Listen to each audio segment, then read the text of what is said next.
I love brainstorming. Yeah. That's one of the best things about games. Right from the beginning, it's just a creative process. Yeah, it's fun. What happened to the original concept art for Poseidon? No, the concept art for a Titan, a water Titan. Can we bring it up on here? Yeah, that's fucking sweet. That's really fucking cool.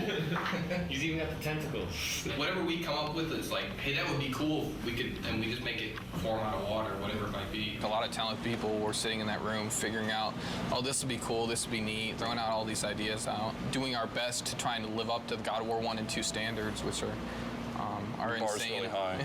It's like it has to be like almost like in a shape that's like scary.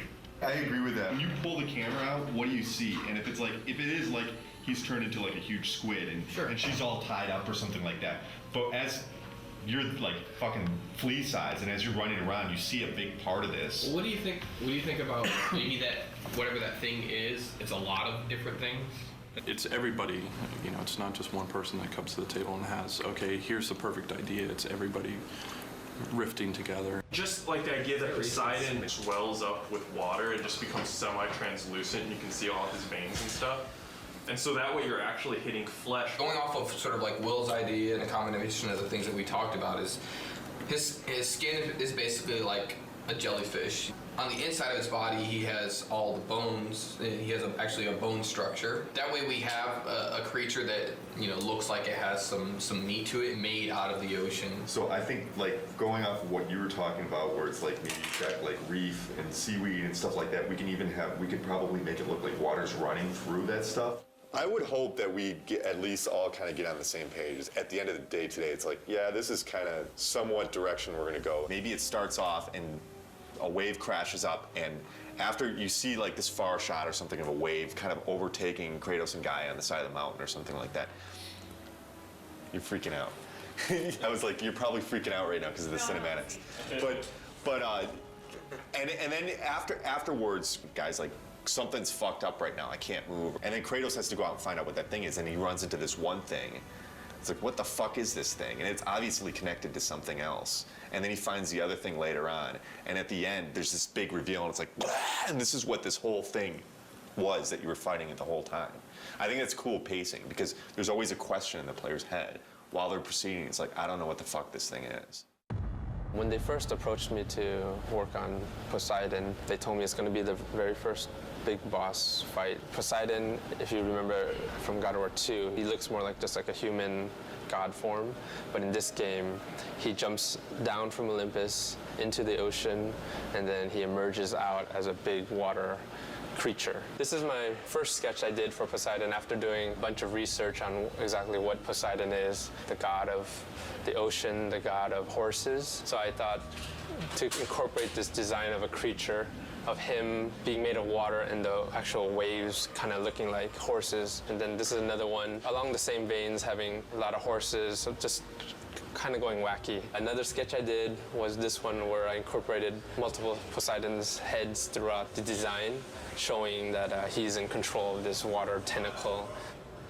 They liked this design a lot with the multiple heads, and they also liked the very first sketch with him leading the horses. They liked this one the best, so they liked this for the overall direction. They saw this, they liked the feel of this, but they didn't like the direction of the octopus limbs because of previous bosses that we've had, like the Kraken. So this is just one of the limbs of the Poseidon creature, one of the arms. This one I incorporated the multiple faces, and then a lot of the crab legs. And then this is another one I did, and this one I wanted to kind of bring back, because he's a god of horses, to kind of capture some of that feel. So eventually they decided that instead of having two different arms, you're gonna just be fighting one arm. And they also liked the idea of the horse. This is the final, the very end, you're gonna be opening up his chest and revealing like this membrane, jellyfish kind of membrane, where you stab and eventually kill one of his limbs.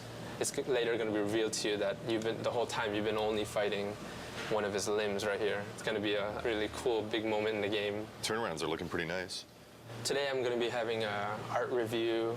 We're getting to the completion of one of the Poseidon's limbs, so I'm working on the turnarounds now.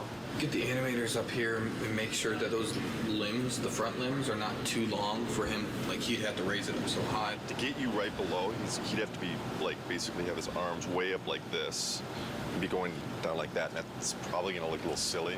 Let's have Andy finish this up. But Andy, can you save off a version of what you have right now so Adam can go over it with Bruno? And just keep on getting me up here to look at it. Cool, thanks man. Thanks guys. So we just had the review. It went well.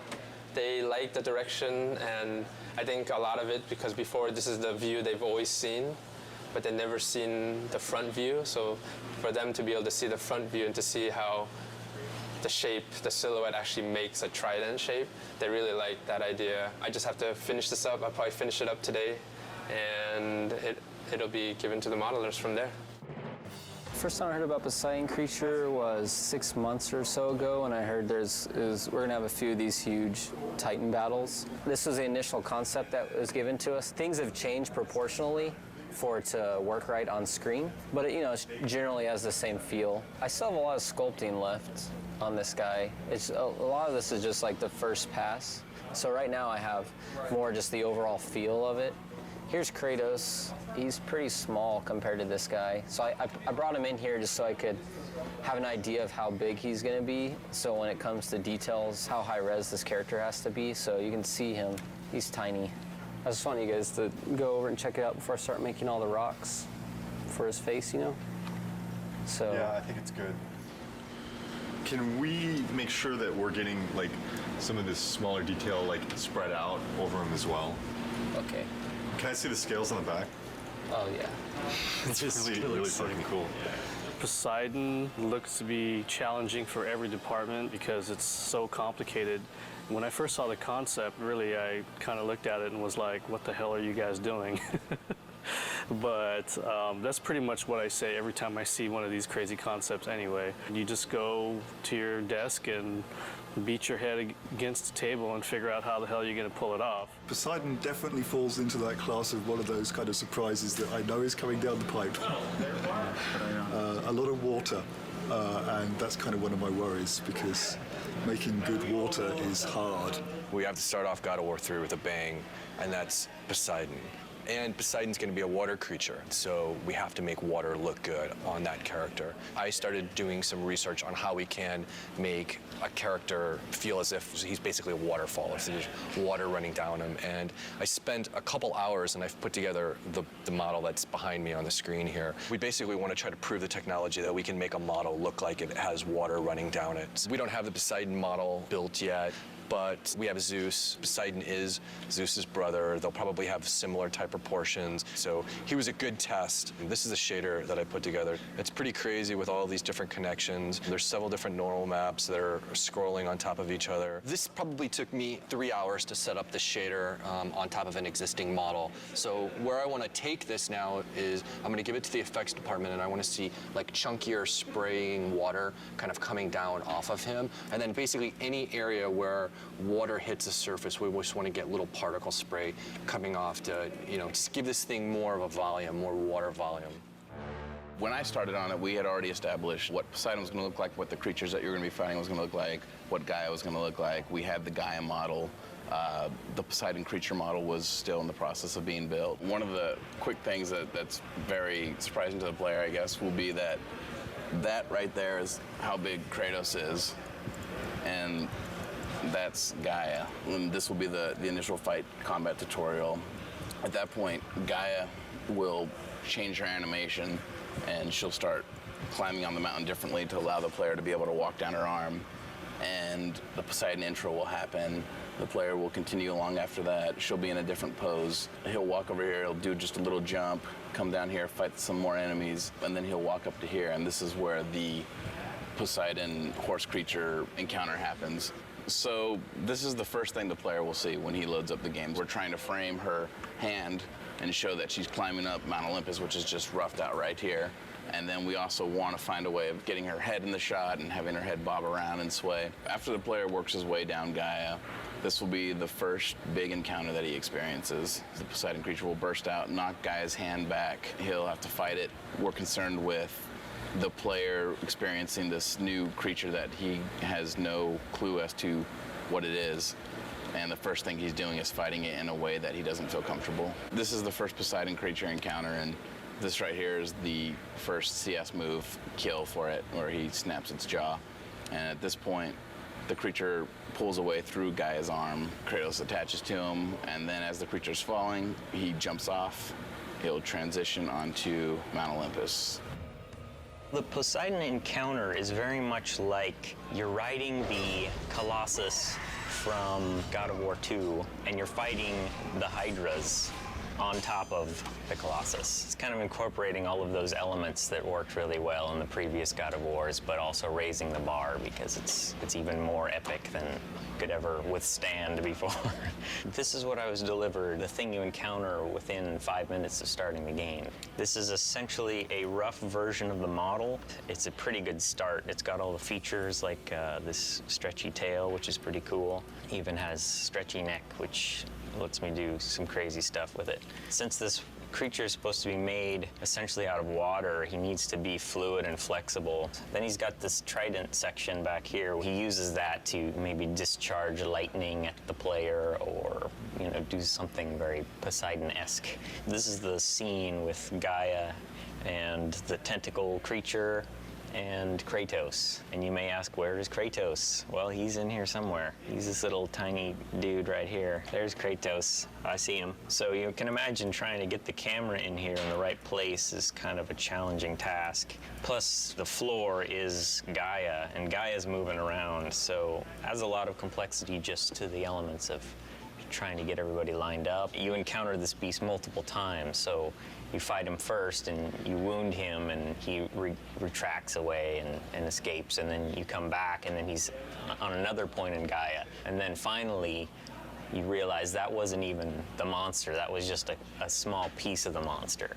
And you get up to Gaia's head, and that's where you encounter the full force of Poseidon. This is the actual Poseidon creature. This is Gaia's head here you're standing on. This thing has 10 arms and legs, kind of, and then it's got 3 prongs on its back. It's also got well over 20 controls just in its spine. There's a lot of stuff going on. He's busy. But that was my first initial impression, was there's a lot going on with Poseidon. The more I think about him, the more epic and grand, why not? I mean, that's kind of like a God of War boss will be. Especially when you're dealing with pieces of him as you go through, and then when you come to the very end, being able to see the full glory of him and just realizing, wow, that's just a little piece of him here, and that's just a little piece of him here, and getting to the end and going, wow, he's huge. And that should be pretty epic, being little Kratos on Gaia, a Titan, versus Poseidon, a god, and they're both huge, and you're just this little guy in the middle of it that's really going to change or determine who's going to win that outcome.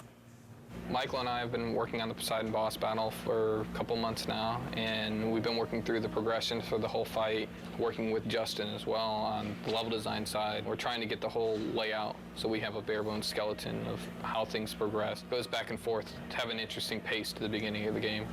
We're in the first encounter of the Poseidon boss fight. We've already seen the creature come out. Poseidon boss battle is definitely something we haven't done before. There is concern, but I wouldn't be happy if we weren't concerned. There's no challenge there. And what we want to do is make something that really surprises people and really gets people excited about the game. This is the initial CS move, the first CS move you do in God of War 3. Kratos is going to wrap his chains around the bottom jaw of the Poseidon creature, and then eventually rip the jaw off completely. It's better than over here, which was the initial placement. Boob Valley. When you're down here, it's kind of distracting. Initially, we had Encounter 2. The creature was coming directly out of the center of Gaia, and you see 2 gigantic mountains and the creature right in the middle of Boob Valley. Everybody giggles when they saw that. So that wasn't what we were going for. Not at this portion of the game. We're not looking for laughs. We have the creature now coming out of Gaia's neck, and Michael came up with the idea of one of the trident pieces on the back of the creature is actually piercing through her jaw and coming out of her mouth. So she really looks like she's in peril and she's getting destroyed by this creature. From the get-go, I came up with the idea of doing the first-person kill and giving a new perspective on Kratos' kill sequences, and Michael took the idea and ran with it. When you defeat Poseidon as his horrible watery self, you corner him down here in his humanoid form, and that's when you have to kill him off. Immediately, everybody was just like sold once they saw it in game. That There was a lot of skeptics too, as far as people come up to me, and I'm sure Adam too, and what are you doing? And then actually seeing it in a game, then everybody comes over and it's just like, all right, it worked.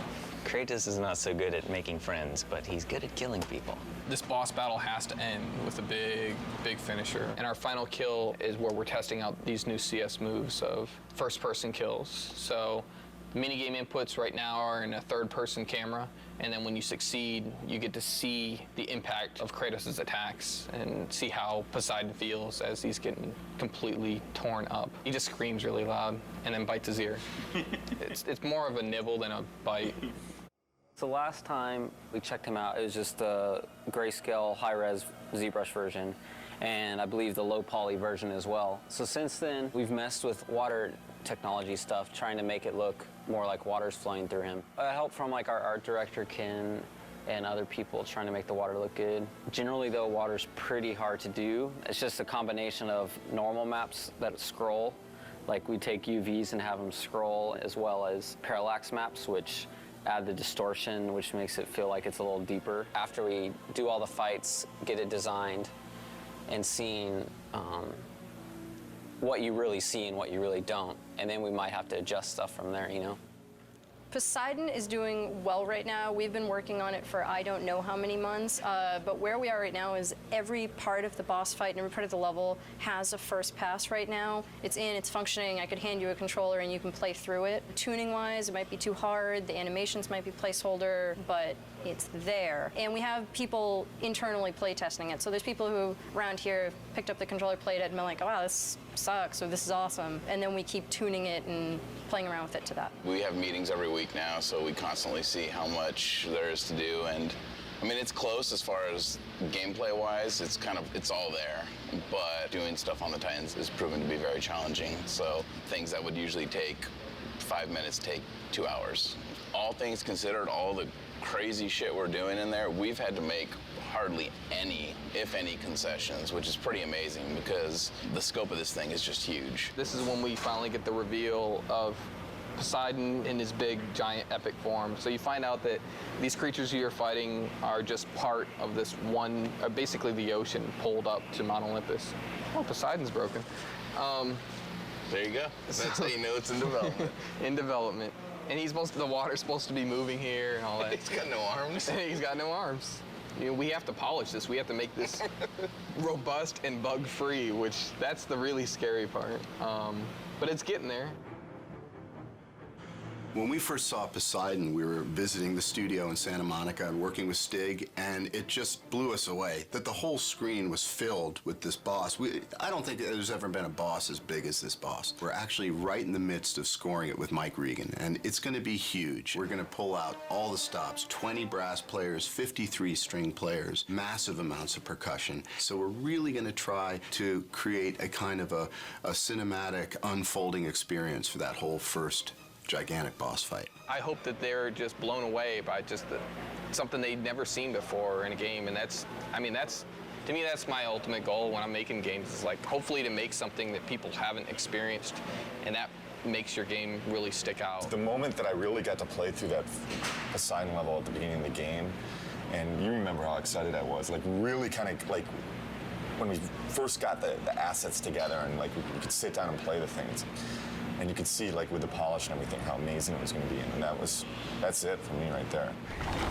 You have disrespected the gods for the last time, Kratos.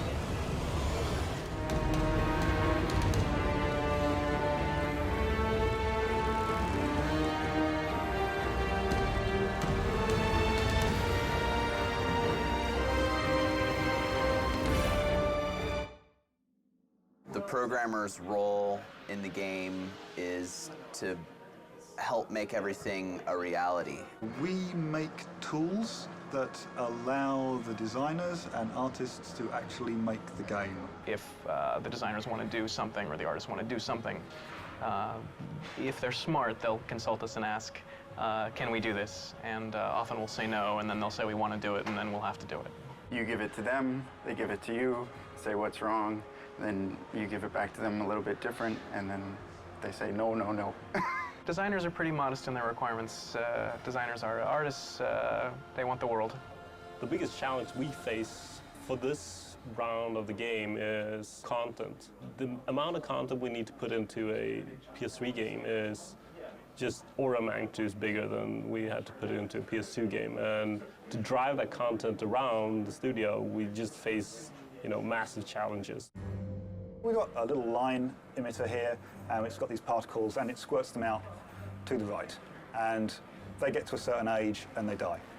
And one of the things we can do is we can change color of the particle over its lifespan.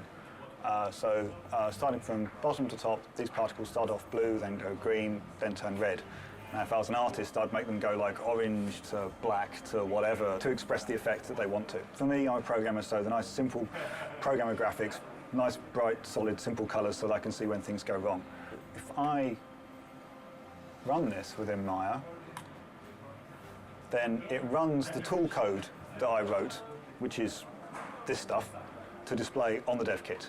And hopefully, so you can see, they're never going to create anything quite like this because this is horrendous programmer stuff, but they'll take this tech and what they'll do is they'll make fire pots or lava that flows. Anything that's best rendered by creating lots of little primitives and moving them all en masse in slightly different ways that aren't just pre-baked. This is the soul tech. These are Hades souls swimming down the river Styx. Right now they're above the river Styx, so I can see them all because the river Styx hasn't been properly watered yet. It is my task here to get them to follow the river along a bendy spline path and then ultimately to attack you. But I haven't done that part yet. Right now I'm just at the basic stage of getting them to swim down the river. The way that I did that was allow the Maya splines to be used and imported into the game, and then allow the designers to specify radii at different points of the curve. So at this point of the curve, the souls will be within that radius, and then as they come along the curve, they'll all be within this smaller radius, and then they can spread back out later here. And this is placed within the canyon just by the file structure. This loop here handles every soul. It updates all 30 of them.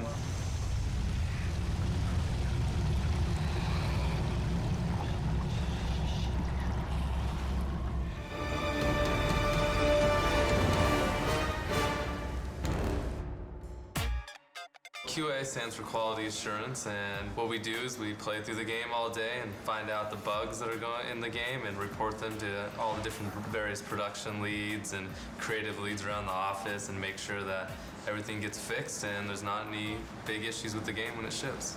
It's our responsibility to make sure the game is appropriately awesome and epic. If there is a big problem area, well, one of us will just play that area all day long, every day, do everything you can imagine that could break the game, kind of get in the mind of what people playing for the first time, because we play it every single day. Try to do everything possible in that area with every item, every spell, and make sure it's all working and none of that's crashing the game. So this is the kind of stuff we test on before art even gets in. As you see, it's just kind of like some sheets, some blocks. You don't really see a lot. It's a pretty basic level.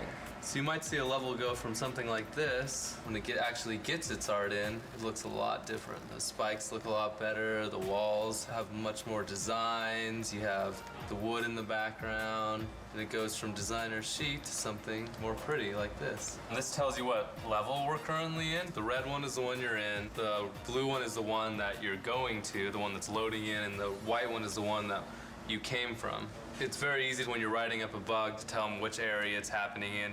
These say any AI that are loaded in, so if any of those are loading in and out, we can tell which one's causing problems or causing the game to crash. Over here you have your coordinates, which is just where you are on XYZ axis. It's useful for the artists because they can just type it in, and if we say there's no collision, there's a tree that Kratos is walking through. They don't really play the game very much, the artists, because they're constantly doing art. Down here, it's basically just frame rate, which is useful when we got one into the E3 demo. We use that a lot, and going to the final build, we'll be going through and documenting the frame rate everywhere, and making sure everything is up to the right level of frame rate. We can see what areas are causing the frame rate to dip that we need to have code or anybody else go through and see if they can optimize that area. So I've just submitted the bug, and now I'm gonna try to see if I can take a video of it actually happening to reproduce it. The bug is that sometimes Kratos just won't grab onto the ledge when he does the jump. And the bugs are assigned to different priorities, and certain ones we refer to as progression stoppers, which means that if a player were to run into this bug playing through the game, they would be unable to continue. And we categorize that as an A bug. It's the absolute highest priority. So I have to make very sure that the designer gets this particular bug so that they're able to fix it, because it's very, very serious. We could get as many as 100 to 200 bugs per day during certain phases of production. This is the opening level. This is when Gaia is climbing up Mount Olympus and you're on the back of Gaia. Art was just added to this level, so you would try to run along different areas, make sure Kratos can't pass through the world, like right here. So in this case, I would go in and give the artist the coordinates to this certain location where Kratos is inside the rock, and that artist would make a collision pass, fixing that collision so I couldn't fall through it. I'm loading the test level to test the Wraith. It's basically this enemy that burrows underground. And the only way you can actually attack him is to use the L1 and circle move, which is your grapple. When he's under the ground, I'm supposed to be able to grab him out and slam him on the concrete. But that's not working right now, so that's when I would open up my Test Track Pro and write up a bug report. It's our job to play the game over and over and over again. So after you play a certain section a certain amount of times, it gets a little repetitive, but that just comes along with the duties of being in the QA. It certainly takes some of the romance out of it, but it's a real pleasure being able to see the game evolve day by day, step by step, asset by asset as they are implemented. It's very exciting.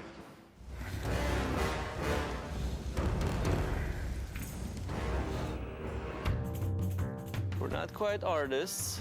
Close, but not quite. You know, some of us have artistic skills. But, we're not quite programmers either, although we do write code, right? Once again, not so much this guy. And tech art helps make the stuff, and we help people use the stuff. Because without us, nothing would get done. There's a huge gap between the engineering guys or the coders and just regular artists. So we kind of bridge that gap. Artists don't understand binary. When a programmer comes over and he's like 00101, just goes one ear in one ear and out the other, right? Yeah, they think it's a phone number or something. We have to invent things ourselves and come across certain lines that nobody has crossed before. We're good at it though, right? Right here. We're pretty good at it. Yeah. We've done so many crazy stuff in the past that there's nothing that surprises us anymore. The artists were having trouble just building things. And their levels, the environment guys just built huge, gigantic levels. Bigger than this guy. Yes. And the levels themselves, they just get really big, and they'd only be working on a small section of it, just a little portion. And I wrote a tool that lets them pick which parts they want to use and export just that as a level. And to get that, they just came to me with a problem. They wanted to exaggerate Kratos and the torture that he does to his enemies. So we came up with a system called the zipper tech, where basically the animator would use controls to open up wherever the cut is on the character. The character artists would model out wherever the cut will take place, and we'll put the rig on top of that. So here we have the Centaur rig and the zipper tech. The Centaur's guts are going to be opened up. And so basically the animator would go in and create the CS move. You can go in and individually select these controls and open and close his gut. Here we have the guts for the Centaur. They're going to be part of the props. The animator will go in and animate these guts spilling out of the Centaur. And so the guts will be placed in and around here. And to further sell the point, we've got separate controls over here in the middle where you can actually pull out the insides.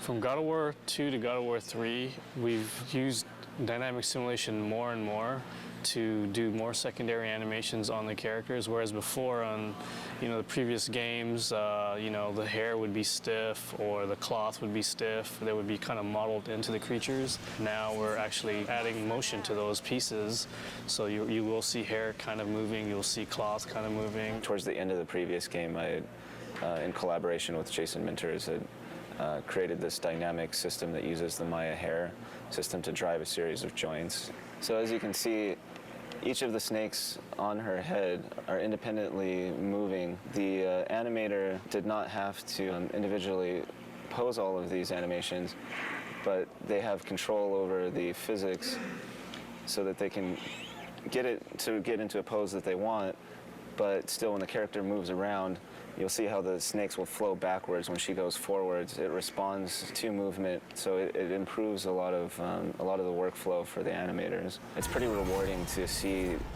as characters go from our department through the rest of the pipeline and then come back and actually see it in the game.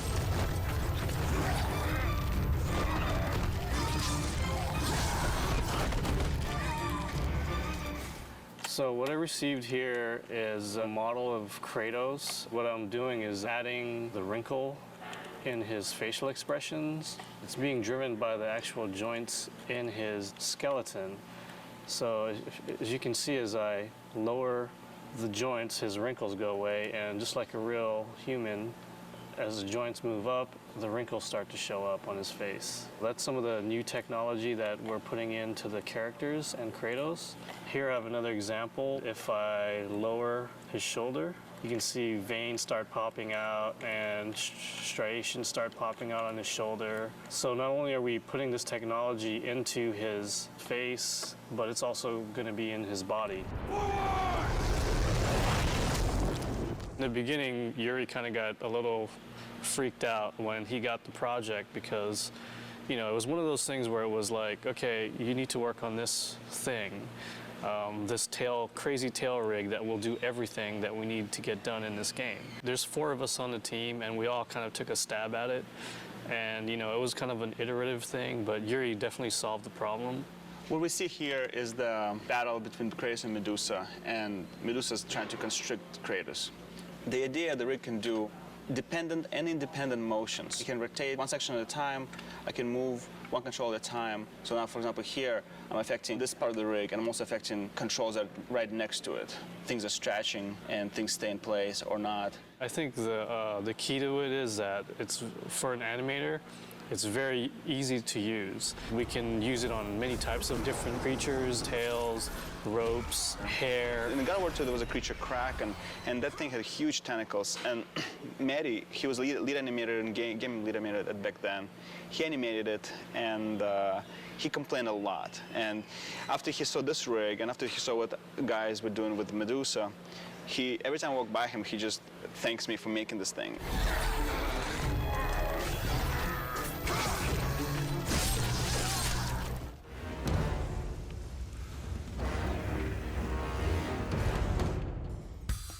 UI is user interface, anything that's not game related, so menus and meters and combo numbers and all that good stuff. The hallmark of a good UI, I would say, is making sure that when the player goes through the menus, that they're able to navigate pretty easily and understand where everything is. And when instructions come up, we want to make sure that they're there and they're clear and they're obvious, but they don't kind of interfere with the gameplay.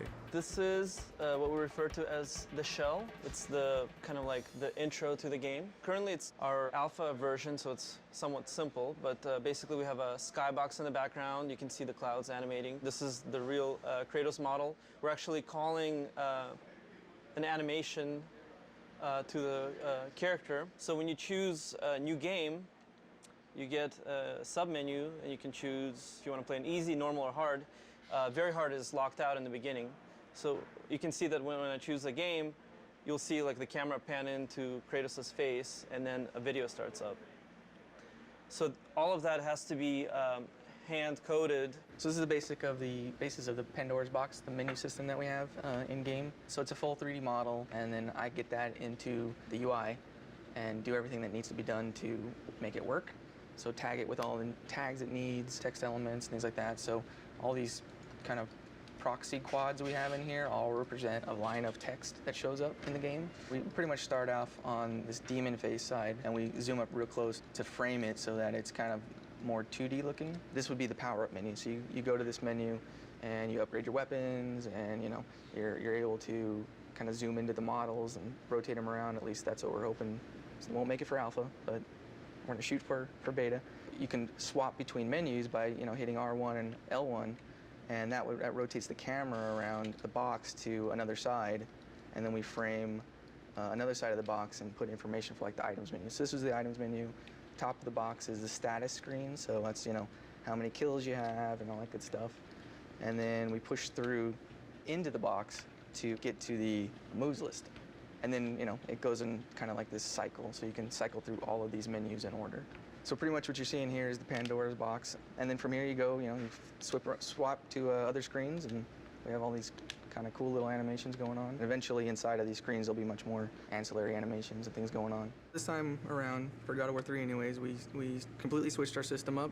This time it's all 3D, the same shaders that we put on game objects we use in the UI, so it opens up a whole new avenue of what we can do. It also opens up a whole new set of problems, so. Most definitely. Some of the problems we ran into creating the shell is using the character animation system that we have developed to animate the parts of the shell, specifically the menus. Surprisingly enough, it doesn't work that well. It works well for characters, but not well for the stuff that we need to do. So we had to add a lot of new tech to the system in order to get it working. Richard's pretty new to the UI. I mean, Richard's been here for a while at the studio, but he's just recently started helping me with the UI stuff, and so having him as a second set of eyes for this whole system has been really helpful. And he's a really technical guy, so has a good rapport with coders, so he can get more done than I can sometimes. Yeah, it's funny because Corey will go down there and he'll ask them to do something, and they're like, no, and then, no, I'm just kidding.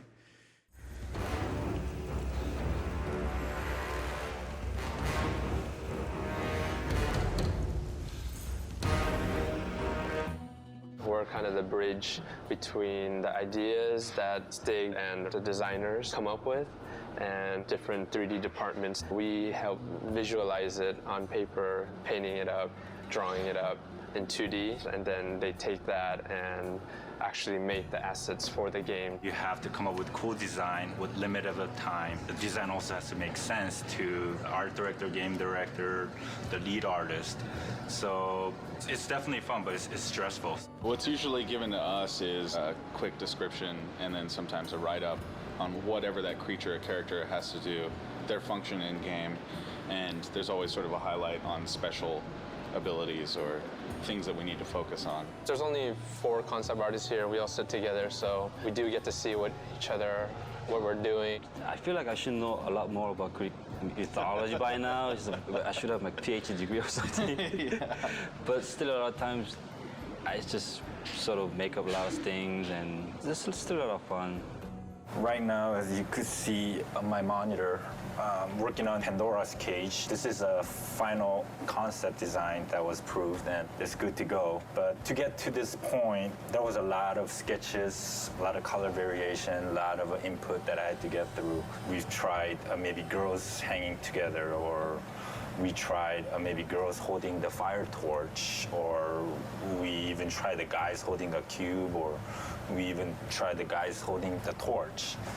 So after all this variation, the one got picked, which was this 2 characters, Icarus. Because I mainly focus on environment, I took a lot of pictures of myself. Actually, it was my wife took it for me last night. It's kind of embarrassing to show, but I'm wearing my boxers and just shirts. Just try to come up with the pose that I want, even the back part, the front side, and even the hands. So a little frustrating because I do environment paintings, which deals with a lot of rectangles and cubes and where the light is gonna head and all that. But when it comes to character, it's more organic. For me, it's more difficult.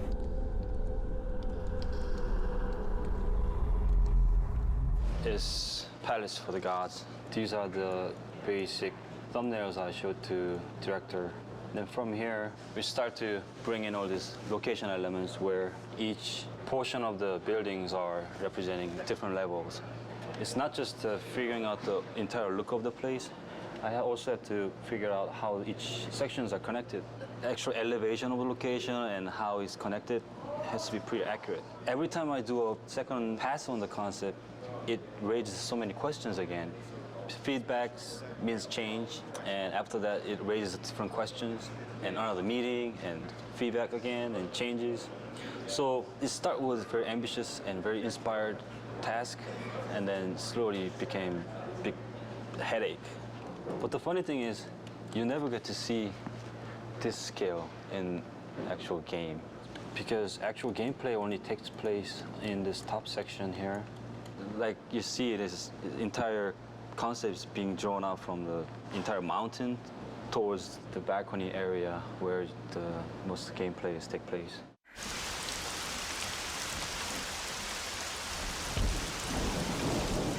One of my most favorite tasks was to create Aphrodite, the goddess of love. My chore, as it were, was to create the most beautiful woman that ever existed in Greek mythology.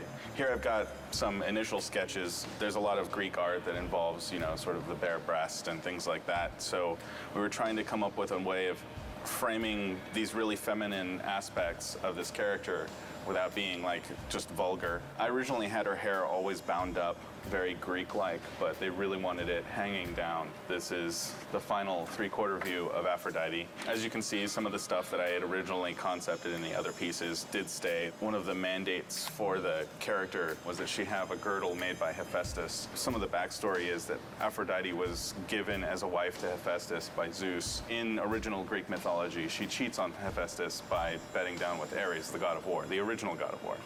He punishes her by catching her in a trap with Ares and sort of parades the two of them in front of the other gods to shame them.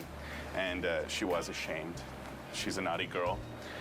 But in our story, he just kept her trapped. We've got various somewhat sexy, bondagey entrapments that we've worked up. So the modelers will take this and build, Aphrodite in the flesh.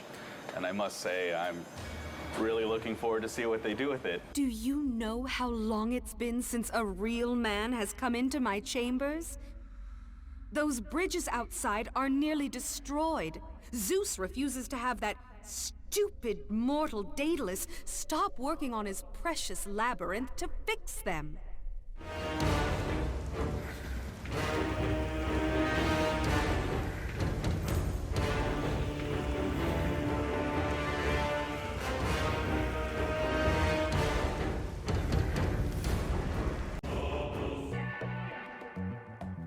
I'm Max Ankar, the senior effects artist, and working on God of War 3. This is my new helper or friend.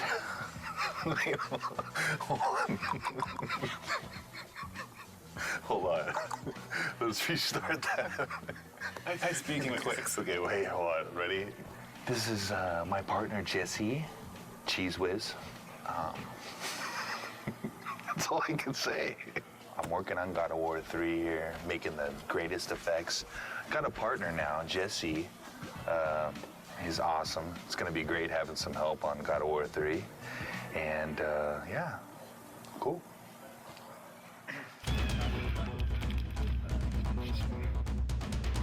I looked on the internet and find out all these different movie special effects, kind of duplicated what they did. We filmed the blood in the idea that maybe we could use some of it for textures.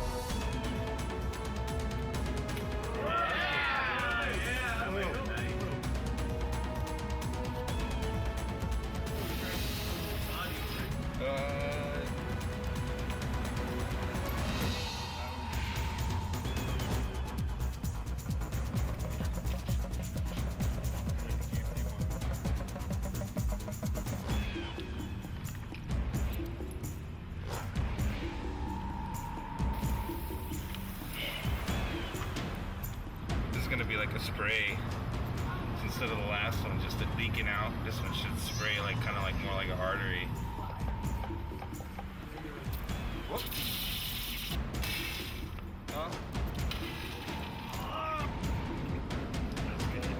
pretty great. And what we found out the simplest one was just like kind of like a water bottle filled up with movie blood. And that kind of gave them almost best squirting effect out of all the blood. I think we got some good blood today. I know my partner here, Jesse, sacrificed a lot to help out. He donated the blood for us, and I'm really glad we had Jesse here to help us out. He's sweet. Yeah, Jesse's really sorry. Jesse, watch out. Okay, thank you. We used a couple little parts of it right here. This is the film blood. You got a series of images that you rendered out. You put those on the polygonal cards, and that's what you're throwing out of the particle system, basically, or splatting on the ground. That's kind of what's going around in the game, is the little blood splatters when Kratos gets hit or enemies get hit.